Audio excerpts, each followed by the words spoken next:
میں ڈاکو ضرور ہوں مگر بے غیرت نہیں۔ مولانا محمد امین صفدر اکاڑوی رحمۃ اللہ علیہ نے اپنی کتاب میں لکھا، فرماتے ہیں مجھے بہاڑی کے ایک گاؤں سے بڑا محبت بھرا خط لکھا گیا کہ مولانا صاحب ہمارے گاؤں میں آج تک سیرت النبی صلی اللہ علیہ وسلم پر بیان نہیں ہوا، ہمارا بہت دل کرتا ہے آپ ہمیں وقت عنایت فرما دیں، ہم تیاری کر لیں گے۔ میں نے محبت بھرے جذبات دیکھ کر خط لکھ دیا کہ فلاں تاریخ کو میں حاضر ہو جاؤں گا۔ دیے گئے وقت پر میں فقیر ٹرین پر سے اتر کر ٹانگا پر بیٹھ کر گاؤں پہنچ گیا تو آگے میزبانوں نے مجھے ہدیہ پیش کر کے کہا مولانا صاحب آپ جا سکتے ہیں، ہم بیان نہیں کروانا چاہتے۔ وجہ پوچھی تو بتایا کہ ہمارے گاؤں میں 90% قادیانی ہیں، وہ ہمیں دھمکیاں دیتے ہیں کہ نہ تو تمہاری عزتیں، نہ مال اور نہ گھر محفوظ رہیں گے اگر سیرت النبی صلی اللہ علیہ وسلم پر بیان کروایا۔ مولانا ہم کمزور ہیں، غریب ہیں، تعداد میں بھی کم ہیں، اس لیے ہم نہیں کر سکتے۔ میں نے لفافہ واپس کر دیا اور کہا بات تمہاری ہوتی یا میری ہوتی واپس چلا جاتا، بات مدینے والے آقا علیہ الصلوۃ والسلام کی عزت کی آ گئی ہے،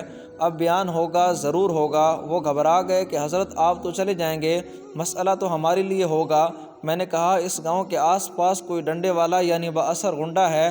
انہوں نے بتایا کہ گاؤں سے کچھ دور نورا ڈاکو رہتا ہے، پورا علاقہ اس سے ڈرتا ہے۔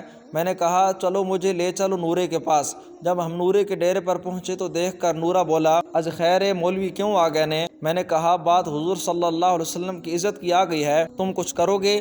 میری بات سن کر نورا بجلی کی طرح کھڑا ہوا اور بولا میں ڈاکو ضرور ہوں پر بے غیرت نہیں۔ وہ ہمیں لے کر چل نکلا۔ مسجد میں 3 گھنٹے بیان میں نے کیا اور نورا ڈر کر کھڑا رہا۔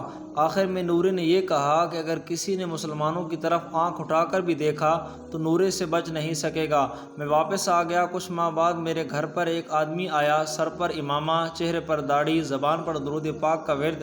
میں نے پوچھا کون ہو؟ وہ رو کر بولا مولانا میں نورا ڈاکو ہوں۔ جب اس دن میں واپس گھر کو لوٹا، جا کر سو گیا، آنکھ لگی ہی تھی تو پیارے مصطفیٰ صلی اللہ علیہ وسلم میرے خواب میں تشریف لائے، میرا ماتھا چوما اور فرمایا آج تو نے میری عزت پر پہرا دیا ہے، میں اور میرا اللہ تم سے خوش ہو گئے ہیں، اللہ نے تیرے پچھلے سارے گناہ معاف فرما دیے ہیں، سب کچھ بدل چکا تھا، اب تو ہر وقت آنکھوں میں آنسو رہتے ہیں، آنسو خشک ہی نہیں ہوتے۔ مولانا صاحب میں آپ کا شکریہ ادا کرنے آیا ہوں کہ آپ کی وجہ سے اللہ رب العزت نے میری آخرت سنوار دی۔